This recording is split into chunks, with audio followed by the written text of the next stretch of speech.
Telangana September 17 history. ఆ 5 రోజుల్లో ఏం జరిగింది? ఇండియాలో హైదరాబాద్ విలీనం ఎలా అయింది? 1947 ఆగస్ట్ 15న భారత ఉపఖండంలో బ్రిటిష్ పాలన ముగిసింది. బ్రిటిష్ వాళ్లు వెళ్లిపోతూ బ్రిటిష్ ఇండియా పాలనలో ఉన్న భూభాగాన్ని పాలించే అధికారాన్ని భారతీయులకే అప్పగించారు. సంస్థానాల భవిష్యత్ను వాటి ఇష్టానికే వదిలేశారు. 500కు పైగా సంస్థానాలు ఇండియన్ యూనియన్లో విలీనమయ్యాయి. హైదరాబాద్, జునాగఢ్, కాశ్మీర్ సంస్థానాలు మాత్రం స్వతంత్రంగానే ఉండాలనుకున్నాయి. హైదరాబాద్ని ఇండియాలో ఎలా కలుపుకోవాలనే విషయానికి మీద భారత ప్రభుత్వం అనేక ఆలోచనలు చేసింది. నిజాంని లొంగదీసుకోవాలా, లేక నిజాం రాజ్యాన్ని ఆక్రమించుకోవాలా అని తేలడానికి కొంత సమయం పట్టింది.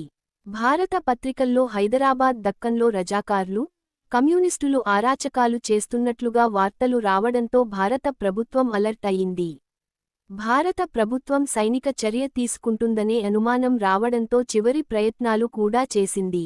నిజాం ప్రభుత్వం హైదరాబాద్ ప్రజల ప్రాణాలకు హాని లేదని, ప్రభుత్వం ఏ మతస్థులను ఉద్దేశ్యపూర్వకంగా ఇబ్బంది పెట్టదని, అందరి ప్రాణాలను కాపాడే బాధ్యత నిర్వర్తిస్తుందని చెబుతూ మద్రాస్, బొంబాయి, సెంట్రల్ ప్రావిన్స్ ప్రభుత్వాలకు హైదరాబాద్ ప్రధానమంత్రి లేఖ రాసిండు. ప్రావిన్స్ ముఖ్యమంత్రి, హోం మంత్రితో కలిసి హైదరాబాద్ పర్యటించాలని హైదరాబాద్ దక్కన్ ప్రధానమంత్రి లాయక్ అలీ ఆహ్వానించిండు. ఆహ్వానానికి మద్రాస్, సెంట్రల్ ప్రావిన్స్ ముఖ్యమంత్రులు సానుకూలంగా స్పందించారు. అయితే భారత గవర్నమెంట్ ప్రతినిధి జనరల్ కెఎం మున్షీ పావులు కదిపి వాళ్లను వెనక్కి తగ్గేలా చేసిండు. కొద్ది నెలలకే జనవరి 5, 1948న హైదరాబాద్ దక్కన్కి ప్రతినిధి జనరల్, హైదరాబాద్లో ఇండియా రాయబారి గా మున్షీని ఇండియా గవర్నమెంట్ నియమించింది. ఈ పరిస్థితుల్లో నిజాం ప్రభుత్వంలో ప్రధానమంత్రిగా చత్తారి ఈ పరిస్థితుల్లో రాజీనామా చేసిండు. ఒకపక్క రైతు సంఘాలు గ్రామాల్లో పట్టు సంపాదించాయి. మరోపక్క హైదరాబాద్లో రజాకార్లు చెలరేగిపోతున్నారు.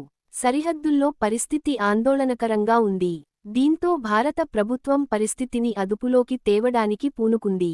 సెప్టెంబరు 13, 1948 మొదటి రోజు ఇండియన్ యూనియన్ గవర్నమెంట్ ఆదేశాలతో ఆపరేషన్ పోలో పేరుతో హైదరాబాద్ సంస్థానం విముక్తికి ప్రయత్నాలు ప్రారంభమయ్యాయి.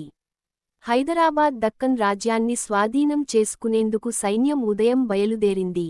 హైదరాబాద్ రాజ్యానికి నలువైపుల నుంచి రాజ్యాన్ని భారత ఆర్మీ చుట్టుముట్టింది. యుద్ధ ట్యాంకులతో సరిహద్దులు దాటి లోపలికి ప్రవేశించాయి. వరంగల్, బీదర్, రాయచూర్, ఆదిలాబాద్, ఔరంగాబాద్ వైమానిక స్థావరాలపై ఇండియన్ ఎయిర్ ఫోర్స్ బాంబులు కురిపించింది. సెప్టెంబరు 14, రెండో రోజు నిజాం సైన్యం నుంచి తీవ్రమైన ప్రతిఘటన లేకుండానే ఇండియన్ ఆర్మీ అన్ని వైపుల నుంచి ముందుకు దూసుకుపోతోంది. ఉదయానికి ఔరంగాబాద్ పట్టణాన్ని భారత సైన్యం చేజిక్కించుకుంది. నిజాం నిరాశలో ఉన్నాడు. ఆయన్ని కలిసేందుకు వచ్చిన ప్రధానమంత్రిని చూసి ఉస్మాన్ అలీఖాన్ కన్నీళ్లు పెట్టుకున్నాడు. బీదర్, జాల్నా పట్టణాలను భారత సైన్యం ముట్టడించింది. తూర్పు నుంచి చొచ్చుకు వస్తున్న భారత సైన్యాన్ని నిలువరించడానికి వైరా, పాలేరు రిజర్వాయర్ల గేట్లు ఎత్తాలని, దిగువ భాగంలో కాలువల కట్టలు తెంచాలని ప్రధాన మంత్రి లాయక్ అలీ ఇరిగేషన్ శాఖ అధికారులకు ఆదేశాలిచ్చిండు. వాళ్లు చెప్పినట్లే చేశారు. నల్లరేగడి నేలలు బురదమయం కావడంతో భారత సైనికులు నడవడానికి చాలా ఇబ్బంది పడ్డారు. వాహనాలు రాలేకపోయాయి. ఇప్పుడు అనుకూలంగా ఉన్న హుజూరాబాద్, మిర్యాలగూడ దారిగుండా ఇండియన్ ఆర్మీ మూసీ కాలువను దాటింది. ఆ దళాలను నిలువరించడానికి సూర్యాపేట నకిరేకల్ దారిలో మూసీపై ఉన్న వంతెనని నిజాం ప్రభుత్వం కూల్చివేసింది. మూసీని దాటి రాకుండా వరద పెంచాలని హిమాయత్ సాగర్ గేట్లు ఎత్తారు. ఆ రోజు రాత్రి ఆర్మీ హెడ్ క్వార్టర్స్కి కాసిం రజ్వీ మొదటిసారిగా వచ్చిండు. దక్షిణ, తూర్పు ప్రాంతాలలో యుద్ధానికి పంపడానికి రజాకార్లు కావాలని ప్రధాన మంత్రి ఆయన్ని కోరిండు. ఎంత మంది కావాలంటే ఎంత మందిని పంపిస్తా నని రజ్వీ చెప్పిండు. వెంటనే హైదరాబాద్ సిటీలో పర్యటించిన రజ్వీ 4 బెటాలియన్లకు సమానమైన వలంటీర్లను సిద్ధం చేసిండు. నిజాం ప్రభుత్వ కేబినెట్ సమావేశం జరిగింది. హైదరాబాద్ రాజ్యాన్ని భారత సైన్యం ఆక్రమించుకోకుండా నిలువరించలేమని అర్థమైపోయి కనీసం హైదరాబాద్ నగరాన్ని అయినా కాపాడుకోవాలనే ఆలోచనలో పడింది నిజాం ప్రభుత్వం. అయితే ఈ కేబినెట్ సమావేశం ముగిసే సమయానికి భారత సైన్యం బీదర్ సమీపానికి వచ్చిందని దక్కన్ రేడియోలో వార్త ప్రసారమైంది. కల్యాణి, బీదర్ దారిలో భారత సైన్యం వేగంగా దూసుకువస్తున్నట్లు ఆర్మీ కమాండర్ ప్రధాన మంత్రికి ఫోన్ చేసి చెప్పిండు. ఆర్మీ కమాండర్కి ఆశలు సన్నగిల్లాయి. నిజాంకి కూడా ఆశల్లేవు. సెప్టెంబరు 15, మూడవ రోజు హైదరాబాద్ దక్కన్ పశ్చిమ భాగం ఇండియన్ యూనియన్ సైన్యాల వశమైంది. ఆపరేషన్ పోలోలో పాల్గొన్న ప్రధాన దళం దాలం నుంచి కల్యాణి పట్టణానికి చేరింది. భారత సైన్యం బీదరు ఆక్రమించుకున్నట్లుగా ఆల్ ఇండియా రేడియో ప్రకటించింది. సైన్యం కల్యాణి, బీదర్ మీదుగా వస్తున్నట్లుగా సమాచారం అందిందని ప్రధాన మంత్రికి కబురు వచ్చింది. అప్పటి మ్యాప్లో ఆ రోడ్డు లేదు. అది ఎలా సాధ్యమంటూ అప్పటి రోడ్ల చీఫ్ ఇంజనీరికి ప్రధాన మంత్రి ఫోన్ చేసిండు. ఈ మధ్యే రోడ్డు వేశామని ఆయన చెప్పిండు. ఆ రోడ్డు ఉన్నట్లు కమాండర్కు తెలియదు. ఇంటెలిజెన్స్ వారికి తెలియదు కానీ భారత సైన్యం మాత్రం దాని గురించి తెలుసుకుందని అర్థం కాక నిజాం ప్రభుత్వం తలపట్టుకుంది. చేసేదేమీ లేక సైన్యాన్ని జహీరాబాద్ దగ్గర మోహరించారు. హైదరాబాద్కు వేగంగా చేరుకోకుండా అడ్డుకోవాలన్నది వ్యూహం. కాని అప్పటికే పరిస్థితులన్నీ చేయిదాటిపోతున్నాయి. సెప్టెంబరు 16, నాలుగో రోజు బీదర్లో ఉన్న ఇండియన్ ఆర్మీ జహీరాబాద్ వైపుకు కదిలింది. భారత సైన్యం అన్నివైపుల నుంచి దూసుకువస్తుంది. హైదరాబాద్ సైన్యం నిస్సహాయంగా ఉంది. రాత్రి ప్రధాన మంత్రి నిజాంని కలిసిండు. ఇప్పుడు రెండు మార్గాలున్నట్లుగా వాళ్ల మధ్య చర్చకు వచ్చింది.